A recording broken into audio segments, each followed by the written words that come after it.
Hi, everybody. Welcome to Screen Less, Play More. I am Cynthia, the founder of ScreenLessPlayMore.com, and I am thrilled to have Linda Flanagan today. Her book is a must read if you have kids in sports, or especially if you have real little kids and you're trying to decide how much you guys are going to get involved in sports. Linda is a freelance journalist, a former cross-country and track coach, and the author of Take Back the Game, How Money and Mania Are Ruining Kids' Sports and Why It Matters. And that is what we are going to talk about today. She's a graduate of Lehigh University and holds master's degrees from Oxford University and the Fletcher School of Law and Diplomacy. Welcome, Linda.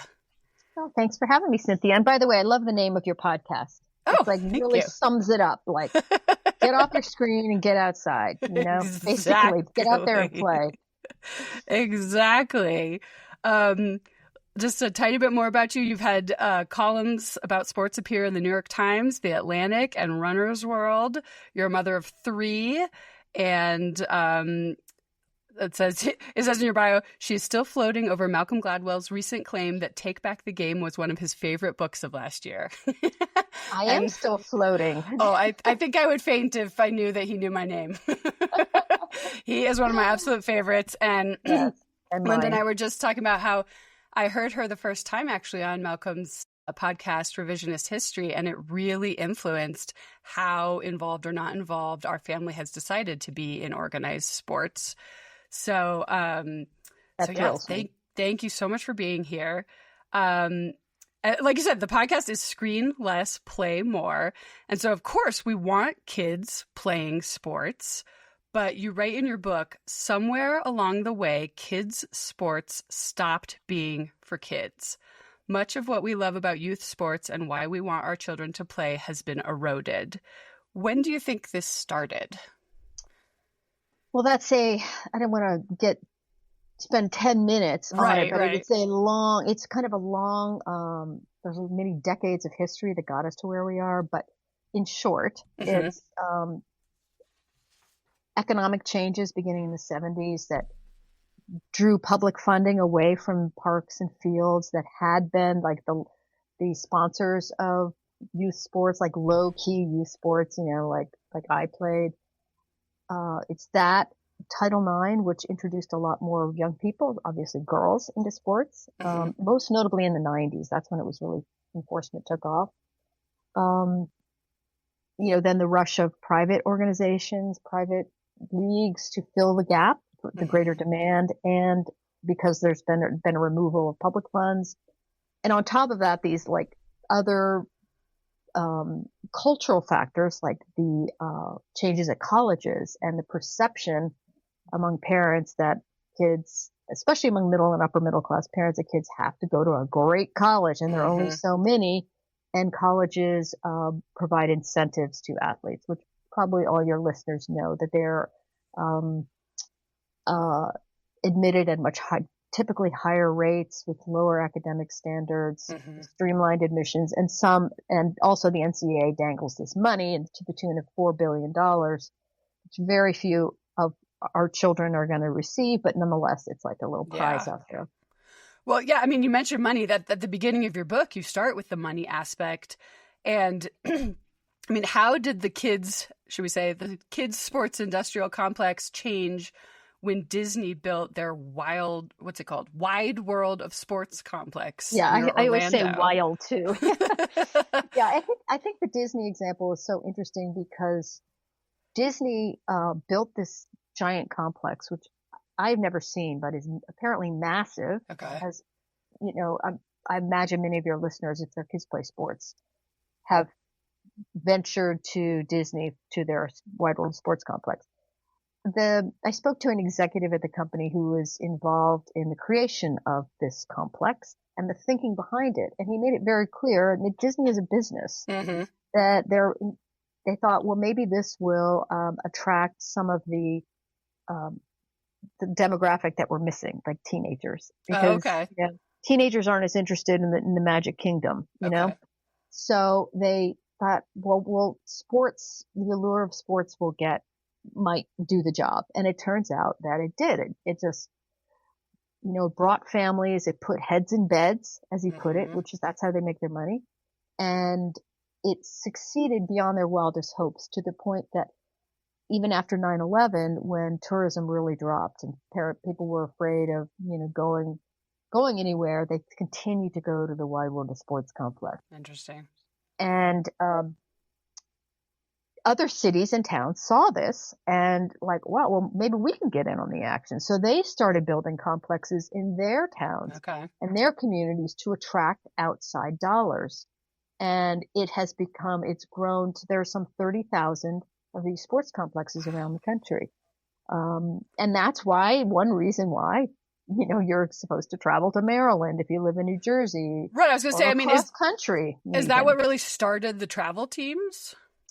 Well, it's all of these factors. It's not strictly Disney. It's just kind of the ratcheting up of youth sports and and parents play a role here too in that they have changed the whole notion of what we kind of expect of our children and what our responsibilities are to them has also shifted in 30, 40 years, Mm-hmm. like certainly since I was growing up. And that's the nature of things. I mean, I don't think we like to think of it that way. We think our view of childhood and children is static, and we've always felt this way about our kids, but that isn't the case. In the Mm-hmm. colonial times, children were thought of as primitive and deficient. We don't think of them that way now. Right. We want to do everything we can to um, put them at an advantage, and give them a leg up. Mm-hmm. And this is because of, for a lot of reasons, the decline in family size, the changing nature of families in general. There's obviously a lot more single parent homes, economic anxiety. There's been this increase in anxiety about how their kids are going to turn out Mm-hmm. because the economy is all in flux. And of course, that's nothing new either, but it really took off in the 70s after we had a recession. And it has continued, and parents, I'm sure if you talk to parents now, they'll express their worries about how their kids are going to make it. I mean, everything's so up in the air. We've got Right. AI, what kind of jobs are going to be available? So all of that kind of motivates this desire to give kids any kind of advantage, give your own Right. kids some kind of, and athletics are a natural way because they open doors. There's the perception that they open doors. That, of course, sports are good for you. Don't you want your kids playing sports? It seems like it's all good, you know? Mm-hmm. Um, so that has also driven the rise of the travel teams and, Okay. private companies and private organizations and tournament directors offering more and parents, leaping at the chance Yeah. to, give their kids this opportunity. But the costs are staggering. In your book, you say the Aspen Institute's Project Play found that families today spend an average of $693 a year for every child per sport. What's going into that? Okay, so one thing I want to clarify on that's per their child's main sport. And most children only play one sport now. Okay. Used to be children played two, now it's like 1.6. So obviously some play more than one, but Uh-huh. more and more children specialize now. So that would be like 693 or whatever the number was. But now, in fact, we're this many years after I wrote the book, that number has gone up so Wow. that it's increased by 46% Oh my since goodness. 2019. It's now about $1,000 for the child's main sport and 500 for their secondary sport if they have one. Wow. And that's also, if you go into upper middle class neighborhoods, it's a lot more than that. It's It's a it's the lot more than, travel team, it's the equipment, it's yes, tourism is the big thing. It's the overnight stays. Sometimes you have to fly, you know, yeah. to get to these tournaments. So it's not, that really adds up, especially if, you're playing on a summer league or something where you go often on weekends, for 2 nights. Wow. Yeah. But part of what you discussed that I think is really important is that when our society sets up this pay to play model, who is left out? Yeah. Yes. Well, I describe it as a feast or famine kind of model because, if you can pay for it, and you think this is the route and you're going to spare no expense, then you're going to like feast on youth sports. And that's Yeah. what you're being given the message that that's what you need to do. Your kid needs this. Every other kid's doing it. So then you're going to go feast on it. But in neighborhoods where there aren't those kind of resources, where there aren't private leagues popping up because no one can afford them, then there's this dearth of opportunity for the low income kids. And we've seen that in the data on sports participation. For example, and there's all kinds of different ways people look at this, but 2021, 2020 or 2021, the CDC looked at this and found that in homes that made 100,000 or more, 70% of kids were playing sports. In homes making 25,000 or less, it was 31%. Wow. And there's other ways of, again, how you define playing sports is if that's where it gets murky. But the Aspen Institute found if you play to a healthy level in the upper income households, it was 46% and trending up. And in lower income, it was 26% and going down. So it stands to reason if you don't have those options, the public options aren't there to play. Private companies and leagues aren't coming in to offer something, then you're not going to play as much and kids aren't. Plus, there are all these distractions that can seem a lot more enticing, like phones, which everybody has. Well, and I also thought it was interesting. You said like there's a perception that a lot of the Black players in the NBA are plucked out of these terrible neighborhoods, and really, when you drive down into the stats, they actually are from much more economically higher neighborhoods. Yes, I know that. See, this is the one thing I think is so interesting also about like college sports. People, I think, assume that college sports are a vehicle for social mobility, so it's really important for the disadvantaged kids to have this way out. And it is for some. But at least according to research done by Tom Ferry, who runs the Aspen Institute, the number of first gen, the percentage of players in the NBA, at D1 athletic programs is 20%. Okay. So 20% of those players have parents who did not go to college. And we're using that as a model for economic well-being. And that's not necessarily the case. You can go to college and not be doing great, but you have a leg up certainly over those who haven't been to college. So only 20% of NBA players, of college D1 basketball players had parents who didn't go to college. And in Division I, writ large, over all the Division I sports, it's only 14%.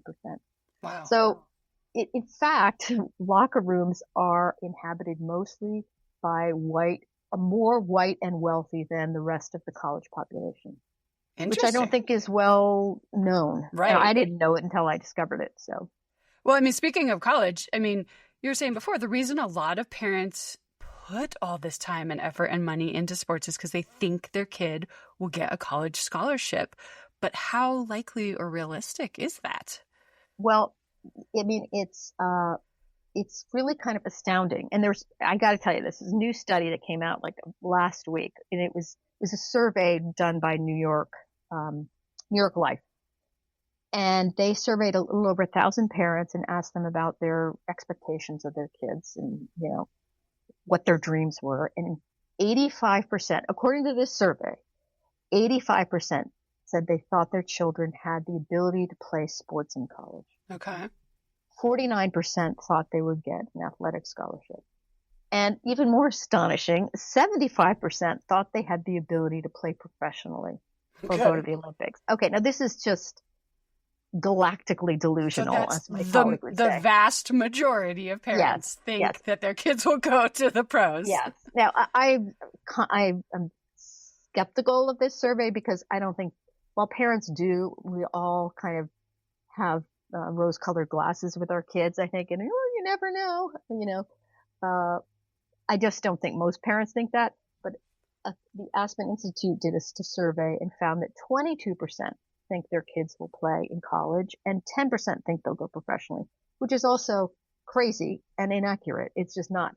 In fact, 6 to 7% of high school athletes go on to play in college. Wow. Not of high school students, of high school athletes.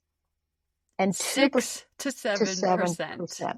Wow. So it's the overwhelming majority of high school athletes do not play in college. They don't play on their varsity team.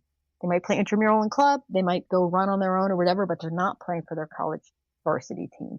Okay. 2% get any kind of money. Most kids do not get a full ride. If I believe I'm right, 2% get 2%. money. Yes. Wow. And 0.3% get a full ride or whatever, all expenses paid. Wow. Some, like some do. So that it's kind of like, getting a lottery ticket. Mm-hmm. Somebody's got to, so why not me? Well, okay. But if you're banking on that, Mm-hmm. you're likely going to be very disappointed. Mm-hmm. And, at the same time have spent all of this money. If you have, if you're not a little bit more skeptical and willing to say no to things, because so much is presented to parents as this will take them to the next level. They just need this little extra coaching, extra training. You're going to like deplete your bank account. And many families do because they think it's going to pay off. And while in rare cases it will, in most cases it will not. So, I mean, the sad thing to me is that it's becoming this means to an end instead of just for the sport itself, just for the Yes. enjoyable time while you're doing it. Yes. Yes. Well, I was a coach for 19 years and, I started coaching because like I've been a runner and, most of my life and I've gotten so much from it just for my health, for my state of mind, just for friendship, well into adulthood. It's just been a very grounding part of my life. And I thought, well, I'll coach and I'll help the next generation or these, few girls I was coaching because it's good for you and it's a good habit and it's something you can bring with you to different parts of your life. And I quickly learned that that's not what it was for many of the parents, that this was a means to an end. What can my daughter, can she get her time down that will make her attractive to college coaches, or get her mile time down so that then she'll be faster for lacrosse, which will then get her into a better college. And that's really discouraging when you're kind of a sports purist. Because, I mean, how was it when you were a kid and you were playing sports, and what do you feel like you got out of it? And I mean, obviously it's changed, but what was it like for you? Well, I think sports are very much a mixed bag, which I think is fine. I think it's good. In my own sports career, I played tennis in high school and I was bad and our team was bad. I mean, I wasn't that terrible, but, I think I write in the book that I was first singles my senior year and I won one match by a forfeit. I mean, it was bad. And that was a valuable experience.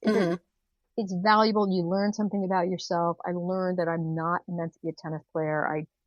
Double faulting got in my head. Like it wasn't for me. And it's valuable to learn more. You can learn about yourself, what's motivating, what drives you. And, I learned that that's not the right kind of sport for me, or I certainly needed to do something different. But I also was a softball player and I was a good softball player and our team did very well and we were very cohesive. And there's something very special about having a close team that works hard together, that really strives and puts a lot of effort in. In fact, I think, and I also have learned this through running since my youth career, that it's really working hard for something together with others that is so gratifying. And that's what makes sports valuable. Right. Agreed. And, the friendship you get from it, I think.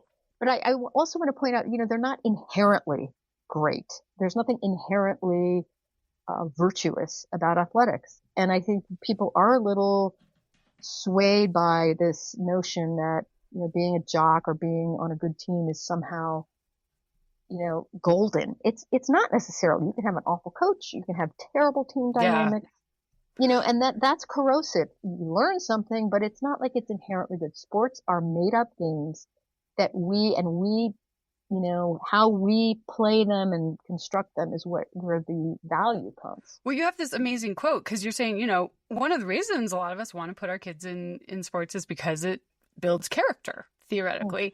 And you say, we like to believe that sports are inherently wholesome and valuable, but what kids pick up on the playing field depends entirely on the environment. Yes. And Well, so, think about it. Think about it. There's no, yeah. if you go play go fish, that's a game too. You'll learn something from that, but it's not, if people are cheating at go fish. Okay, then that's what you're going to get from that. Right. That if you cheat, you win. And it's the same with sports. It has so much to do with the coach. It has so much to do with what the parents' expectations are, with how cohesive the team is or isn't. And yes, right. But I know what you mean about how it could be really valuable. It's not a sport, but I'm going to admit that I'm a huge nerd. I was in marching band. But they kind of considered it a sport. Like, you could actually letter in marching band at my high school. Yes. But it really, we did 300 hours worth of practice every fall. We were practicing all the time, but we got to be such good friends with those other kids.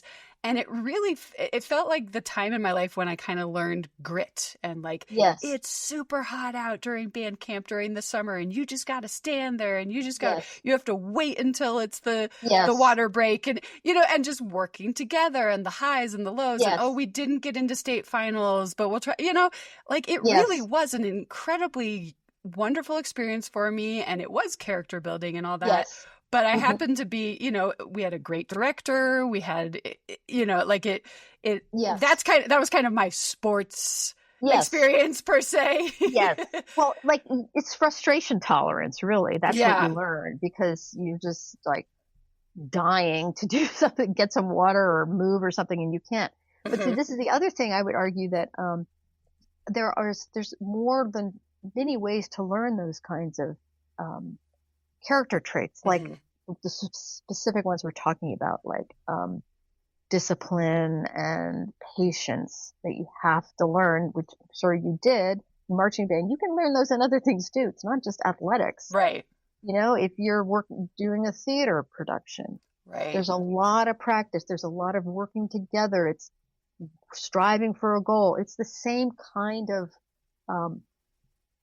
overall large point. It just doesn't involve a winner or loser after the end of the competition. Right. Yeah. My son is involved in robotics, and they actually do competitions and stuff like that. So it's the same sort of a team, quote unquote, sport. Yes. In some ways. Yes.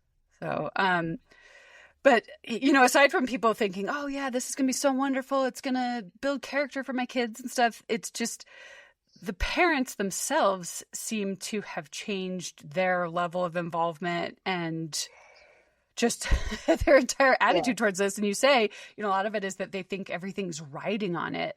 But how else do you think parent involvement has changed over the last 40 years? Well, so part of it is the money, because, if you're paying a lot if you're making sacrifices, you're dipping into your retirement savings or college fund in order to pay for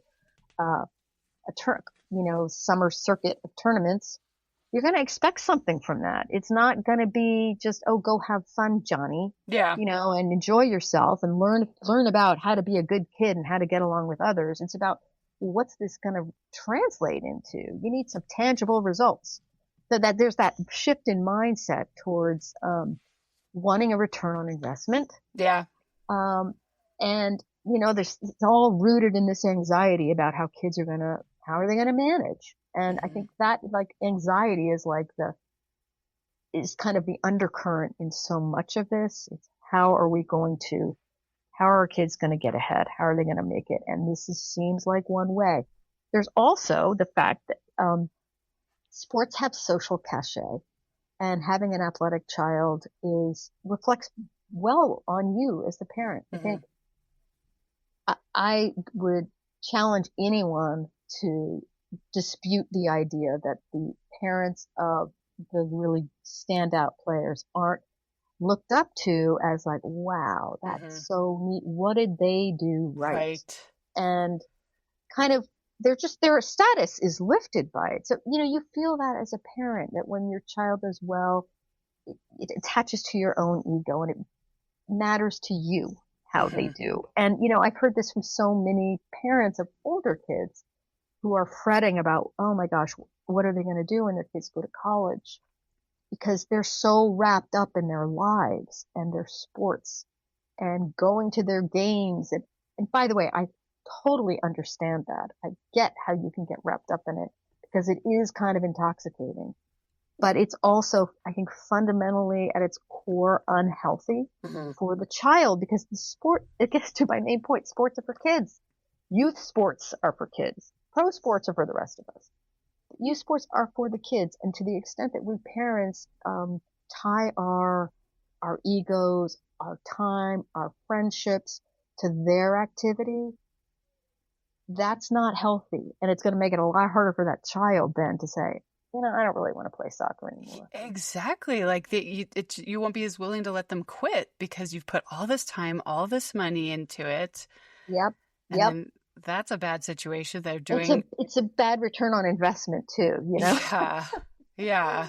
Well, and I mean, to put it bluntly, you mentioned like, get a life, like have your own life. It doesn't need, your life as an adult does not need to be wrapped up entirely on your child's sports career. Yeah. And right. I think it might've been you, I'm trying to remember who said this, that it was like, well, if you're trying to prove to your kids like, oh, well, athletics are really important because exercise is really important. Well, maybe every once in a while, instead of sitting on the sidelines, you go for a jog while your kid is doing their soccer game. Because then you're showing, hey, you're modeling it. Yes. Yeah. Exercise is important. I'm going to exercise while you exercise. Because otherwise you're just sitting there watching them. Well, that's right. And I think one of the ironies in all this is that just last summer, the Surgeon General put out an parent advisory about the mental health of parents because they are so worried about their kids. It's just this mental health crisis everywhere. And one reason they're spending more time with them than they ever used to. They're on the floor doing Legos. They're driving them hither and yon to games and practices. By the way, the Aspen Institute reported recently parents spend 202 minutes a day on their kids' sports. Wow. Okay, that's more than 3 hours. Wow. And that's obviously involves driving back and forth, weekends. Okay, the cost is that their parents' fitness levels, parents' exercise level has dropped. To your point about, modeling, the health and well-being of parents has declined in this desperate desire to give our kids an edge. Yeah. Like we'll sacrifice anything, including our well-being, our physical well-being, including a partnership. We divide and conquer on weekends because we want to give them an edge. And right. It's just kind of gotten out of hand. Yeah, it's like you made a great point in the book of like, how is this affecting marriages? How is this affecting siblings that aren't involved in sports? Yeah, right. And of course, there are some studies on siblings, and I guess the most conclusive is that younger siblings of an athlete are either going to try to emulate their older sibling and be like, well, look how good he or she is. I'm going to do the same, or differentiate. Like, well, I'm not going to be good at that. So I'm going to go in a totally different path. But when the youngest is the more talented one, or the most talented, say, in a family, it can get really dicey and competitive and kind of ugly. And we had this in our family a little bit. And our youngest was really the one who cared about sports, and our older two were medium to moderately interested. And there was, you can't help it. There's these institutionalized time demands that sports impose. So we would almost by definition spend more time with him. Because the other ones, they did, reading or, playing outside in the bushes or whatever when they were little. Right. And they don't get as much parental time and attention as the athlete. Typically, it's pretty hard because I think if you're spending 202 minutes a day, that's pretty hard to replicate in Right. anything else. So it generates strange dynamics, I think, or tense dynamics in families. It can. I know it doesn't always. In some families, they just have a blast all going together to these tournaments. Good for them. But I don't think that's to be expected. Right. And I mean, basically you're saying like be involved in sports if you want. Absolutely, but it's this just hardcore travel team, hours and hours and hours a week that seems to be disruptive to families, to siblings, to their bodies, to their psyche. It's Yes. like do it, just do it a little more casually. And Yes. and And go ahead. no, sorry. Well, and let the child drive the bus. Mm. Whenever their parents are like pushing them to do something, it's possible they'll catch on and start to love it. But for the most part, if you can let your children kind of decide, give them a lot of options, it doesn't have to be soccer or the mainstream thing. Give them a lot of sports options, give them the equipment, it doesn't have to be fancy equipment so they can just play. Kids are not playing enough on their own. That's the Mm-hmm. other, one of the other big problems in my view with organized youth sports that starts at such a ridiculously young age. So the kids just need unstructured play. They can Mm-hmm. go out in the yard, play wiffle ball. And I realize that may sound quaint and that, oh, no one's around. I think there are ways around that if you really try. Mm-hmm. But I think it's also tricky for families. You may believe this, very firmly that it's too intense. We're not going to specialize. We want to have a family life. We don't want to be committed to athletics, 12 months of the year until they go to college. Like that's not the kind of family life I want. But if your child is really good, really into it, like, so you say, this is when it gets tricky. If they say, well, I'm going to let my child drive the bus, but he wants to go, whole hog. Mm-hmm. And he loves soccer. He's 9 years old. That's all he wants to do. Well, I think that's when you have to put some brakes on it Mm-hmm. so that they develop other interests so that they don't solely identify themselves as a soccer player, Mm-hmm. including other sports if that's of interest, and other activities in general, because children who from elementary school start and play one sport all the time. First of all, they're most likely going to get hurt at some Mm-hmm. point down the road, like in high school, tear an ACL, or 1 in 20 kids who play sports tears a knee ligament. Then they're really lost. Then Yeah. they're really, really lost. They need to have multiple sources of meaning in their lives, other things that give them a sense of identity besides being an athlete. So it's very tricky when your child's really good because that's when, you're the one that has to put the brakes on a little bit and decide when to specialize. Because if they are really good and they really want it and you can afford it, at a certain point, you may have to do that. Like when they're in high school, you may Mm-hmm. have to allow them to join a club team. They're not going to get recruited if they don't, Mm-hmm. because that's how colleges recruit players in most sports. Okay. But if you can delay it as long as possible, that's always the advice I give, is delay specialization as long as possible. Even if your kid's really good, like Right. really, really good. Well, because like you say, you're hopefully going to be saving them from injury. I mean, Yes. if that's part of the problem, right? With specializing is you're using those same muscles again and again and again. Yes. So if you're Right. doing different sports or you're doing different activities or you're just playing in the backyard, you're using a lot of different muscles. It's kind of cross training in a way, I Yes, guess. exactly. And Yes. and like, you're talking about playing, I'm huge advocate of play, screen less, play more. And Yes. free play is absolutely different and they learn different things. It's very different to have a coach telling Yes. you what to do versus you're playing a pickup game in the Yes. neighborhood. Yes. And I mean, what do you see as what are the sorts of things that you're learning that are different when you're just playing with kids versus when adults are directing the whole thing? Yeah. Well, it changes the whole nature of the activity, Mm-hmm. And you must know about Lenore Scanase's Mm-hmm. free play. her idea is, okay, parents are very nervous about kids being abducted and abused and all of that. So, okay, so you say you don't want to allow your child to go by herself to the park. Well, if you have an adult to act as what she calls like a lifeguard, not orchestrating the play, not like getting the teams divvied up and making the rules, enforcing the rules, but just saying, I'm here in case there's an emergency. Meanwhile, if you need me, I'm reading a book. Yeah. Like that's a good way to do it, to let them kind of let the kids figure it out and squabble and disagree. And it's just, we're always jumping in, Yeah. to I mean, fix and things. there's this fabulous quote you have from Peter Gray in your book, and it says, in kid-run games where everyone is free to quit, the children have more incentive to keep it fun for all, lest the game collapse.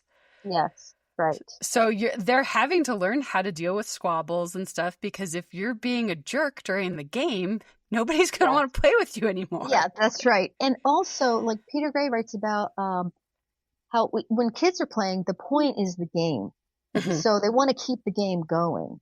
And that's why they tend to make even teams. They're not stacking teams because it's not fun. So if you want to keep playing, you have kids of like roughly teams, say it's, like capture the flag or something, or you have roughly equal teams, and you adjust the rules as needed because, you don't adhere to these, regulations like they do in adult organized sports. And that's the beauty of it. And kids can, they learn how to negotiate and how to get along and think a little more creatively than they would if they were just being told what to do by the adult, with a clipboard.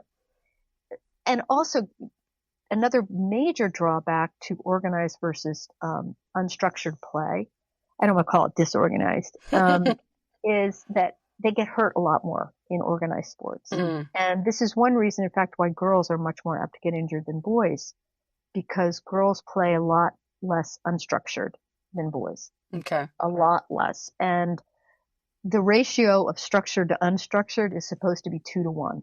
So for every 2 hours you're out there with a coach, you should be 1 hour with yourself, with friends, whatever. And then with girls, it's almost entirely structured. They are more apt to get hurt because they're just going to do what they're told, even if maybe their knee doesn't feel right or something's a little off. Yeah. Well, man, I have so many questions. This book is so good. I don't even know where to go next. Thank you. I think so. People need to read it because there's no way we can get through everything in an hour. It's so good, and I think in some ways this is permission to all of you parents out there. This is permission to take a step back and take a breath. Not only, like you're saying, when kids are playing, if we could just, if they're in the backyard or they're at the park, sit on the bench and read a book. Obviously, you can't do that with a 2-year-old or a 3-year-old, but you can certainly do that with a 9-year-old. They're doing their thing and you're reading a book and you're there for when somebody needs a Band-Aid. And when they start squabbling, you bite your tongue and you let them figure it out. There's no referee. They are the referees. And that's a big part of what they're learning during the unstructured play. But also, like you're saying, if you are taking your kids to a soccer game or to swim practice or whatever, read a book, go for a walk, whatever it is you need to do to refill your cup because you're going, and you don't need to watch every single thing. And I just think, okay, for one thing, it is, I just do want to say, broadly to parents, like, it's in your best interest. It's in your child's best interest. If you can just like take it down and do something for yourself, because look, to that Surgeon General's warning, parents are so anxious and so worried about their kids, and the fretting is not making it better. Going to practice and, timing how many minutes there are in a game and protesting to the coach, like that is not helping your kids. Like kids need more independence. If anything, they need more independence. Yeah. And I would think we would know this by now based on what's happening in colleges where kids are so fearful. Kids are so fearful of taking risks, in part because we parents are just, right there like a shadow, and it's not in their interest. And another reason to skip, I also recommend missing some games, because again, fundamentally, the kids' sports is for them. It's Hmm. not for us. It's to help them grow and learn and have some bad experiences and have some good experiences. And if they're going to be good at it, it's up to them. It's not because they're trying to please us in the stand. Hmm. And when you feel like, I mean, I once had, more than once, I've had a parent when I was coaching who said, if I'm not there, my daughter can't race. She won't be able to race if I'm not there. This is a teenage girl. Yikes. Like that, you don't want to develop that kind of dynamic with your kids where they'll only perform. They don't know what they're helpless without you. That's not Yeah. what you want. I mean, I don't think any of us really wants that for our kids. We want them to be responsible and like independent and capable enough that they can manage when we're not there because we're not going to be there for everything. Yeah, So you're going to absolutely. set them up to succeed, set them up to be able to handle those situations. Um, and we have to like train them when they're little, like to Lenore would say, they need to have, be given opportunities to take little age appropriate risks. Yeah, Run into CVS to pick up some Band-Aids or whatever without us. Like these incremental sort of age appropriate risks that will allow them to feel, um, capable and absolutely. confident. And we Because, know kids don't feel yeah, confident. you don't want your kids showing up to college and having no clue how to live their lives and calling you 30 times a day. What do I do? What do I do? I know. And that happens. It's happening more and more.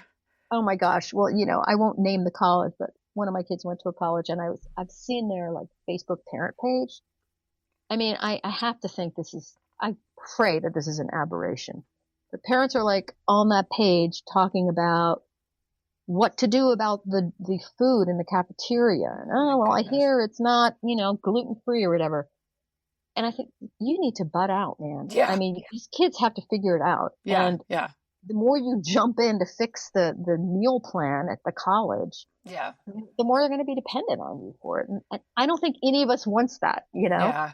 Well, and one thing that could be really cool, like you're saying, if your kid is going to drive the bus, then, when they're in high school and they're old enough, perhaps they are arranging a ride with a friend to the practice. Maybe they're walking to the practice. Maybe they take like truly more control of it of like, well, how are you going to get to practice without Yes. me? I'm not going to drive you every single time.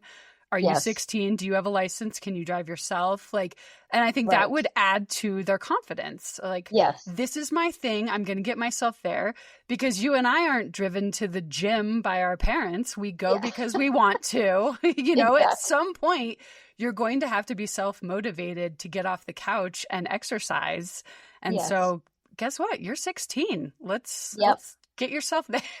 And that will also generate more motivation. It's both a reflection of motivation and it will generate motivation if you are doing it because you want to do it, not because someone's, oh God, I got to go to practice. Yeah.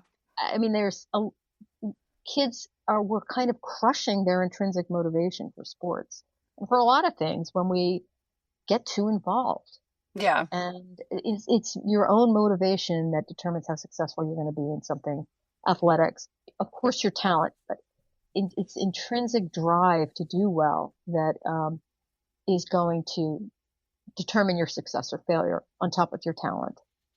And we have a good way of kind of crushing it. Yeah. Yeah. Well, there's also now kind of switching gears towards technology and phones and stuff. It seems to me that every single kid having their own phone has really changed their experience because back in the day, you would show up to practice and you have this wonderful part in your book where you explain how, you know, there's a shy teenager, they show up to practice, they don't have their quote socially sanctioned electronic pacifier.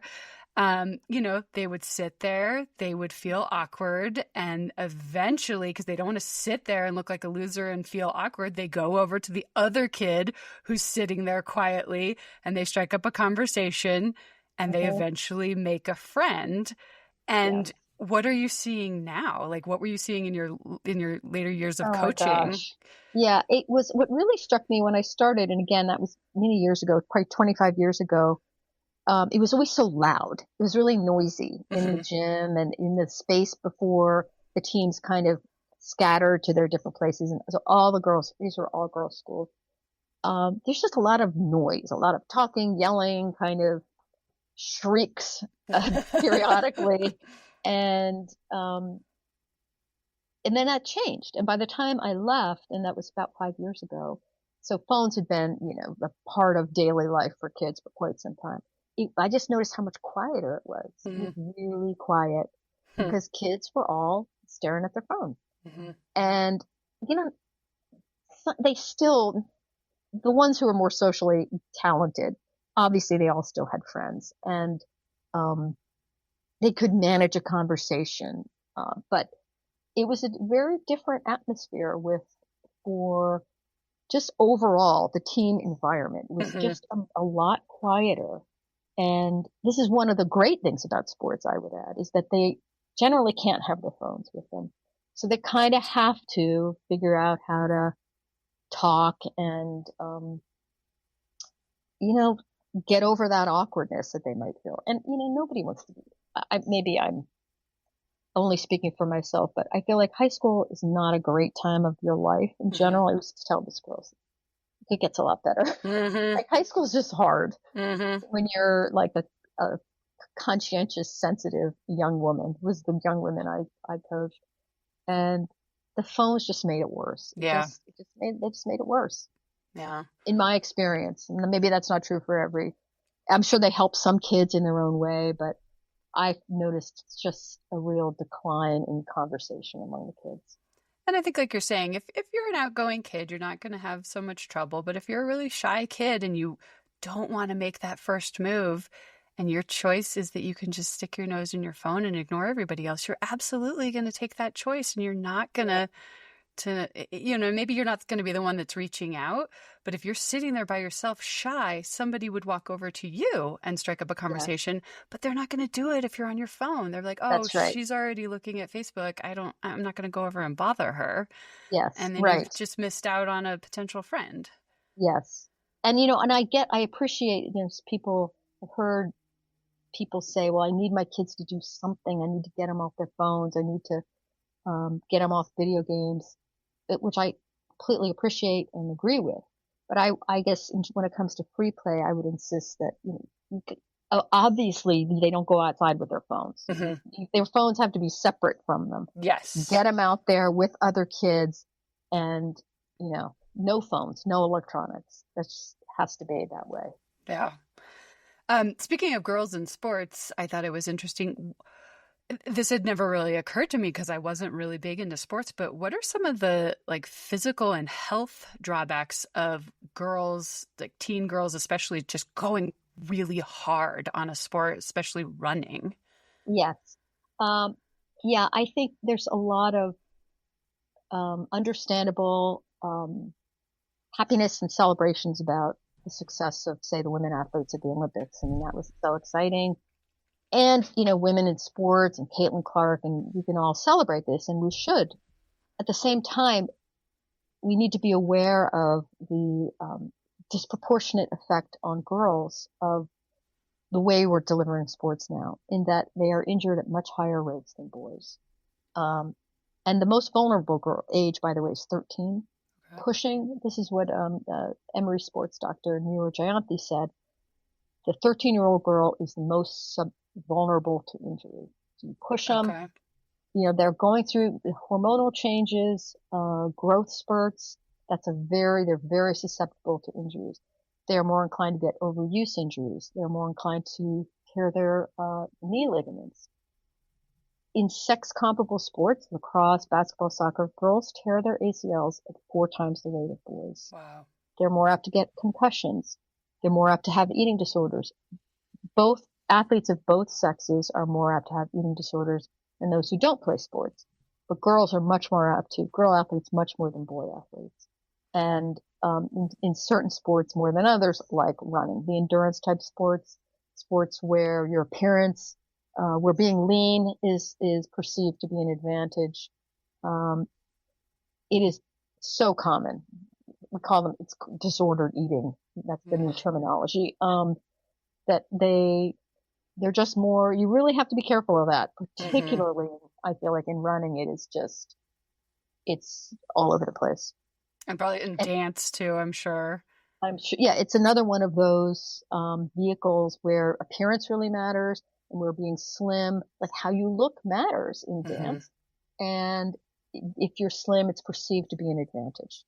And for the trouble with, say, running, and I don't know, I can't speak for dance, but to a certain point, it does help you to, if you're a little overweight to lose that weight.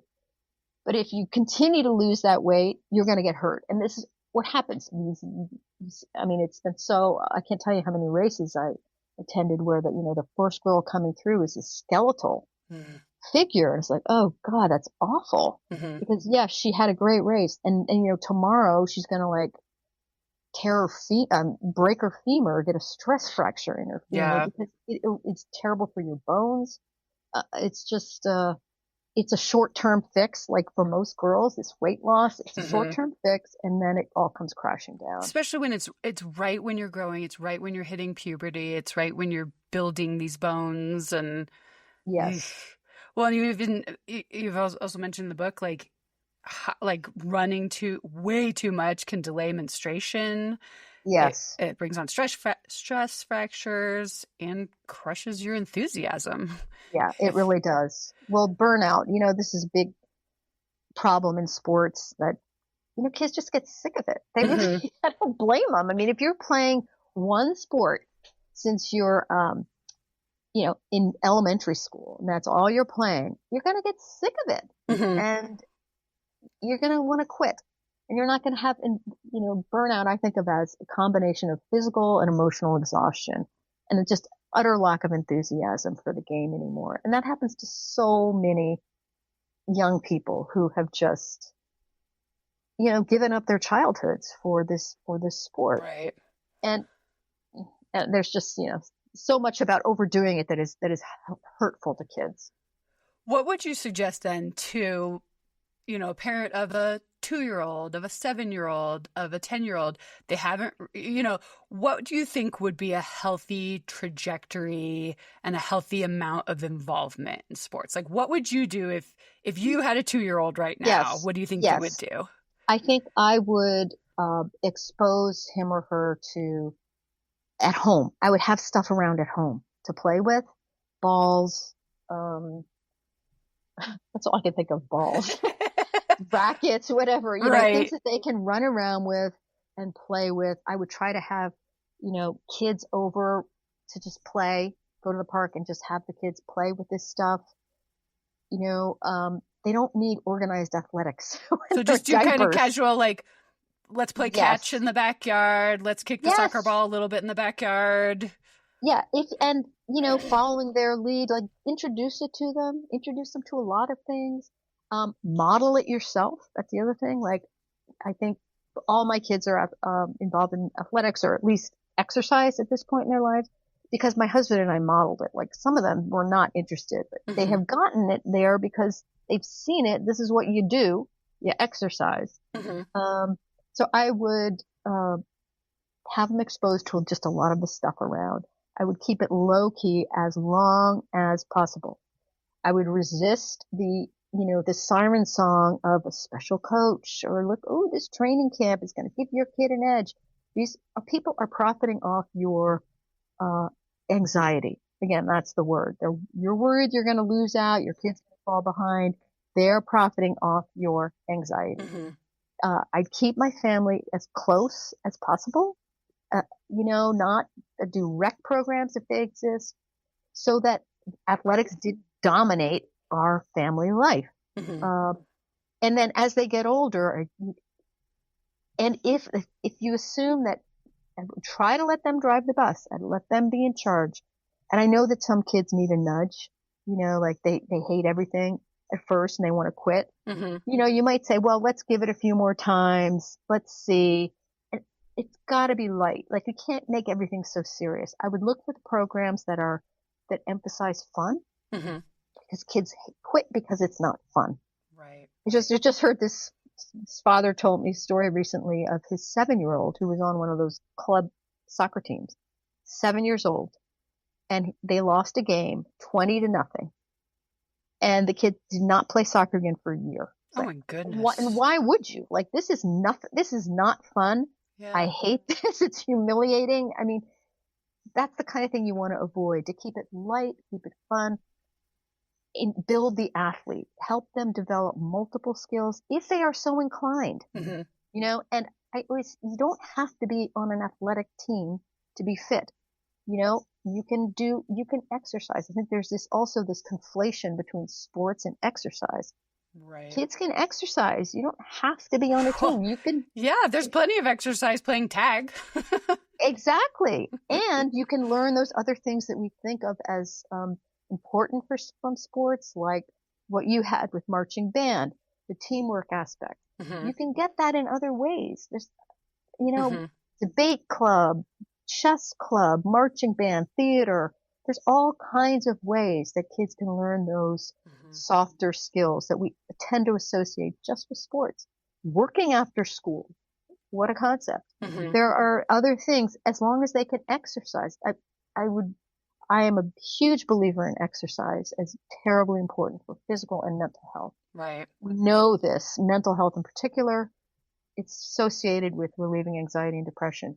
But being on a team is not, it's nice and it can be great. I had some great experiences, but it's not, uh, essential. Right. Well, It's yeah, not I guess, essential. also exposing your kids to stuff they could do for a lifetime. Golf, tennis, swimming, just things that you can do Yes. on your own. I mean, swimming is fantastic if you're 70 years old and you can't do as much weight bearing stuff anymore. Yes. Like Yes. Exactly. Yes. tennis and golf especially can be very social, you Yes. know. Another thing that I would do if I had children now, and I wish I had done more of this when my kids were little, is, and I have a good friend who did this. I think with our fixation on our kids' achievement, this like hyper concerned about how they're going to turn out, we've kind of neglected in some ways. Okay, it's important to do things for other people. Like, Mm, let's get out of your own like little space here and what you're achieving and think, well, who can I help? What can I do, really good point. like, for somebody else? And I think this is really important for kids also to put their own problems in perspective and to, it makes them feel good when they help somebody, or whether maybe it's volunteering at an animal shelter, it's going to a nursing home, whatever, doing something for other people so they don't feel like they're the center of the universe. Yes. Oh, I think that's such a wonderful point. Like, I had Andrea Davis on the show a few weeks ago, and she was talking about how to plan for summer. And the questions she said to ask your kids are like, what are you really excited to do? What's something you want to accomplish? And how could you serve somebody? Oh, that's good. And it's Yeah. just, yeah, just keep that in your mind, because I think that's a huge key to this whole mental health crisis, is I not do too. only get off of your phones and get off of social media, but please just go help somebody else. Yes, yes. And it Like, makes you feel good when you do. And yes, kids feel like they can make a difference in the world if they, whatever it is, it doesn't have to be some big organized thing either. It could just be like stopping by the elderly neighbor and asking if she needs help with something in that kitchen, whatever it is. right. Yeah. Doesn't have to be a big thing, but it takes kids out of their own heads and, oh my God, what's my batting average, and fretting about their own Hmm. achievements, like thinking, okay, this puts it in perspective. It's not that important, and I can actually help somebody and make a difference. And I think we're not trying to demonize sports, obviously. Like, you've said, sports has been a huge part of your life. It's been very valuable. But I think what we're saying is step back, think about what the role sports is playing in your life. If you're schlepping a kid around 5 days a week and you're frazzled and you guys are eating McDonald's in the car, and just step back and be like, am I enjoying this? Are my Yes, kids enjoying this? Because also, if you're doing sports, you're not going to have time to go over to the neighbor and ask her if you can yes, rake her leaves. You're not going to yes, have time for family dinner. You're not going to have yes, time for playing in the backyard. You're not going to have time to walk the dog. You're just going to be totally engrossed. And I yes, think there's probably a small percentage of people that love it, and their yes, kids love it, definitely. And great. If it's working for you, fantastic. But I think there's Yes. a large percentage of people that are kind of miserable, but they feel like they have to do it. Yes. And I think Yes. I love that your whole book is a wake-up call of like, there is the tiniest percentage of chance that your child is going to play in college. There's an even tinier percentage of a chance that they're going to get a scholarship. So please just do it if it's fun. Yes. Don't It's, think this is going to solve all of your problems.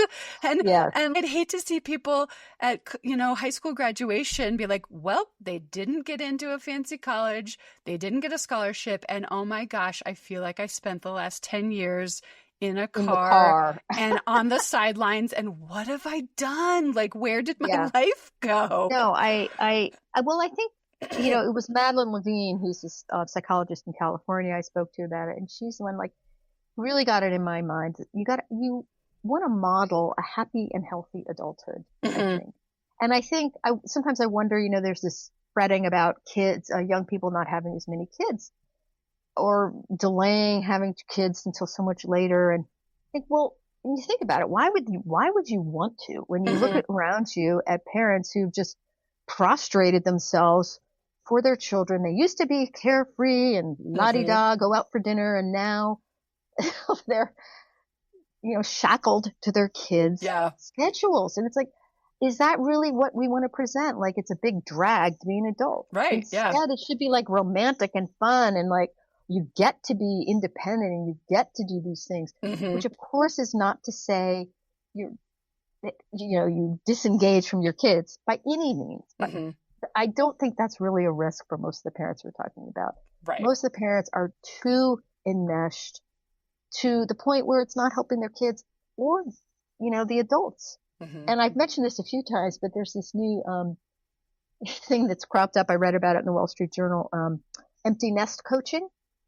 What's this? Where, like online, there's this couple of TikTok people who, they charge $250 an hour to advise parents on how to manage when their kids go to college. I thought you meant like these were empty nesters that wanted to coach sports because they missed having that in their lives. This is like, you can't handle being an empty nester because your life was 100% about your kids. Yes, like your life revolved around their sports. Well, these are the people who are posting to Facebook about the cafeteria food at their kids' college. Like, okay, like you gotta get your own life. Like that's setting a good example. Yeah, yeah. My own life. I have work that matters to me. I have friendships that matter to me.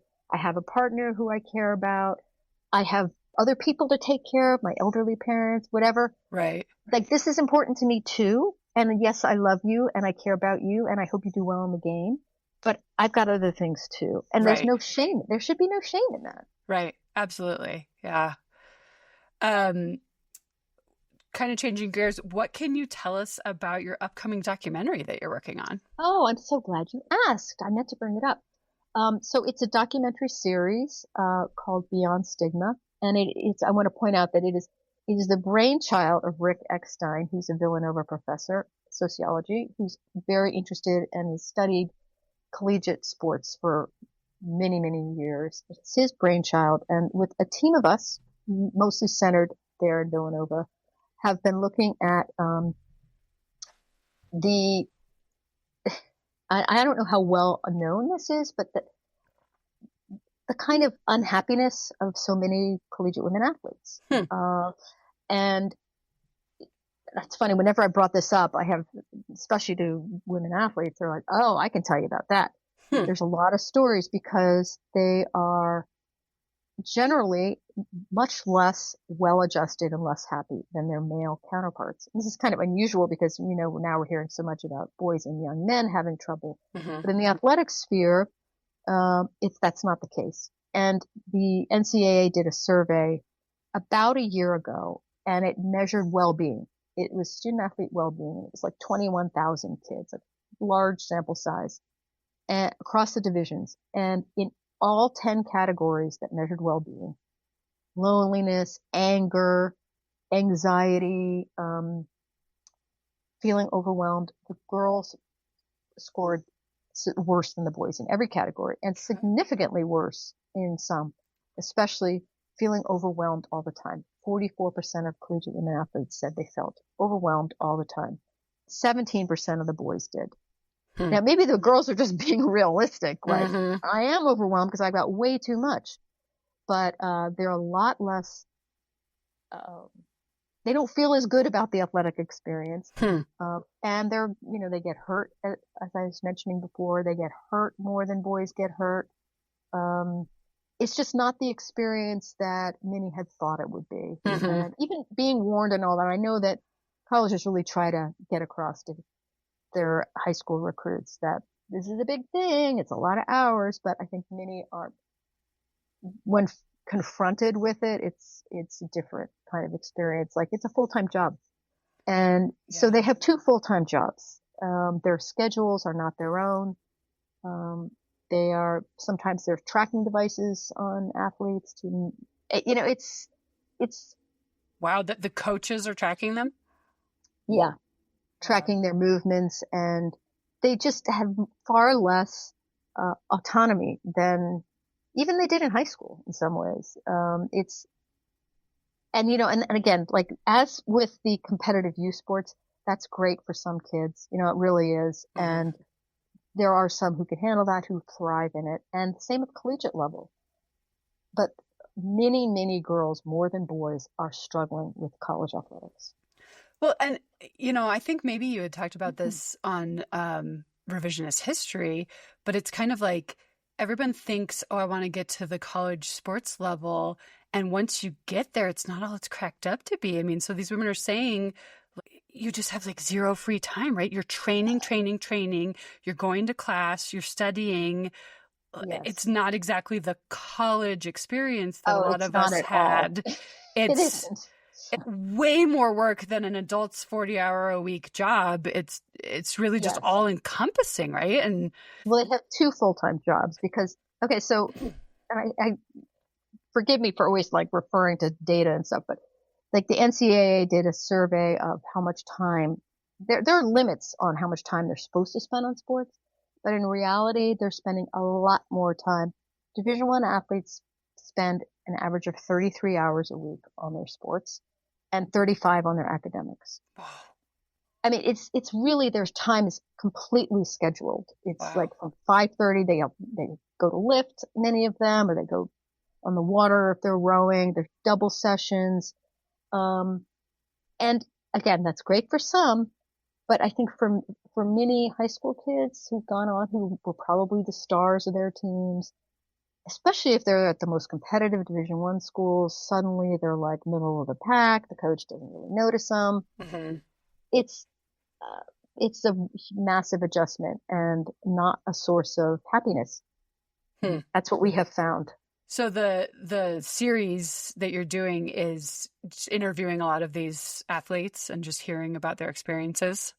It's 4 segments. The first is about the college athlete, the total what is the word?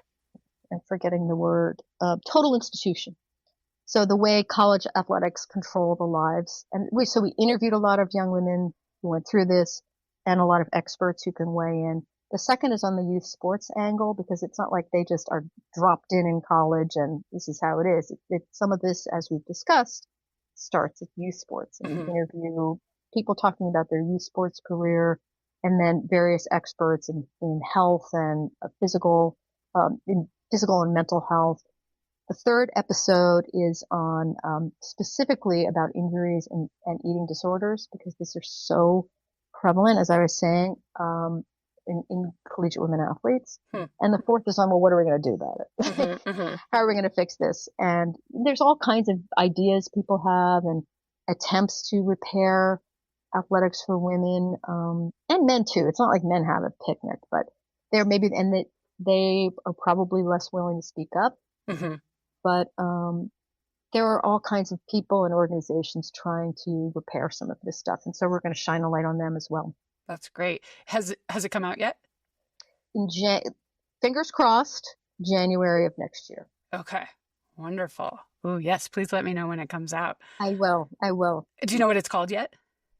Well, it's Beyond Stigma, Collegiate Women Athletes and Mental Health, or something like that is the title of the 4. It's the PBS in Pennsylvania has agreed to air a couple of the segments. Okay. And we're hopeful that it will then spread more across the country.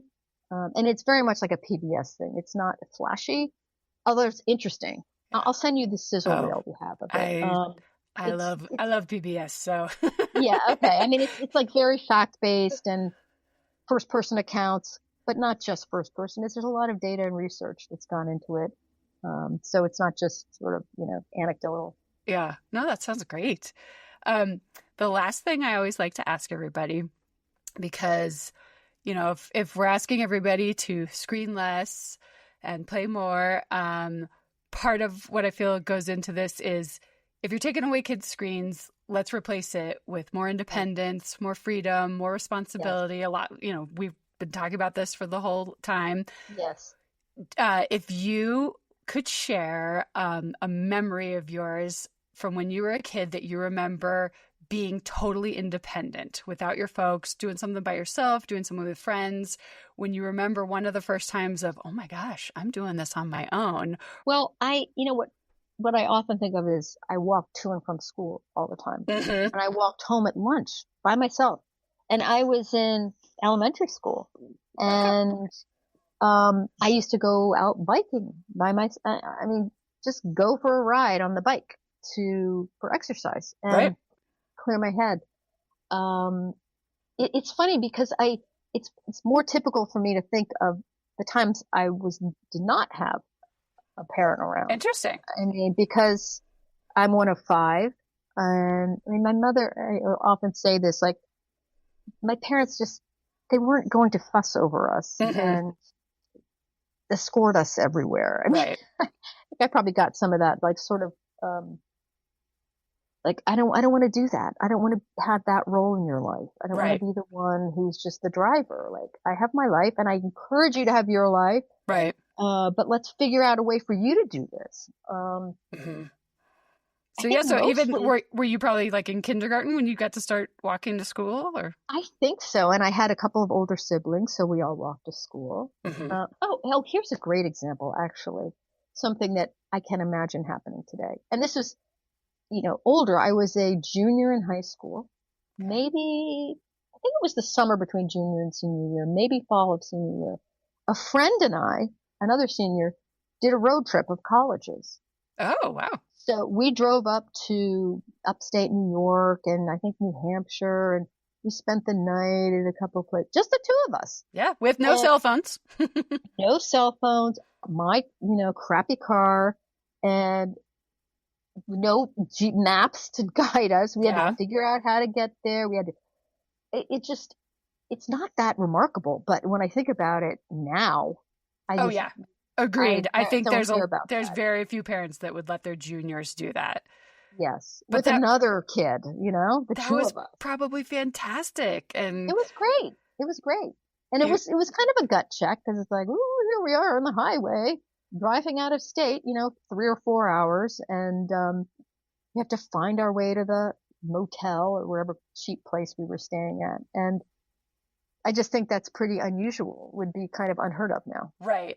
But it teaches you so much because you got to figure out the hotel. You got to figure out where you're going. It's just Yes. so much. And, I think I'd love to remind parents, like, if you've got somebody in late high school, guess what? They're going to be gone pretty soon, and they need to know how to do this stuff. And I thought of it the other day.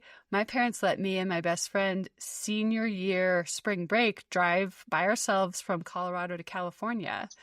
And I think a lot of parents wouldn't do that now. We didn't have Yeah. cell phones. Isn't that amazing? And it Yeah. was so fun. We thought we were Thelma and Louise. Yeah, I know. I was just going to say that, driving off a cliff. Yeah, that sounds great. I mean, and you do learn a lot. It's Because like, the thing is, 6 months later, I was on my own in college. So yep, I think my yep. parents realized we better let her do this because she's out It's of a here little pretty. preview. Right, Yes. right. It gives you a taste of being a grown up. Yep. Yep. So And wonderful. something like, you might get lost or get a flat tire or something, and like you figure it out. Or you might meet Brad Pitt on the way. You just never know. There's always that possibility. Unfortunately, that did not happen for us, but you can always dream. Well, thank you so much for giving us all this information. It's, I don't want to be doom and gloom for people, but I want everybody to know there's a real dark side of all of this, and we got to be careful, and let's just keep it light. Let's keep it on the fun side. Yes. And just, I really would love everybody who's involved in sports at all or thinking about it to check out your book. It's called Take Back the Game: How Money and Mania Are Ruining Kids' Sports and Why It Matters by Linda Flanagan. Thank you, Cynthia. Yeah, it's a fantastic read. It's a fantastic wake-up call. And how could people keep up to date with what's coming next in your career? So I do have an Instagram. It's at Linda Flanagan too. I'm on Twitter. Okay. I have a website. Anyone can email me through my website. Yeah, and I suppose anything big would be on your website. Yes, definitely. Okay. Anything I just have a new article out, like stuff. It's all on my website. But I'm happy to talk to anybody. I love to do talks before groups, parent groups, and stuff like that. And I always want to add, it's not doom and gloom, it's liberation. Yeah. It's liberating for parents. I think so. You don't have to do this. It's a good thing. Step back. Yeah. Everyone would be better off. Everyone would be better off. Yeah. I think if we can kind of change the trajectory of how this train is going, that would be good. Yeah. So thank you so much. My pleasure. Thank you, Cynthia. Thank you for listening to Screen Less, Play More, the podcast. A special thanks to Neil Penninger, who composed our theme music. Please join us at screenlessplaymore.com for ideas on how to get your kids outside, away from screens, and enjoying independent play. We also have book reviews, screen-free toy and gift ideas, and so much more.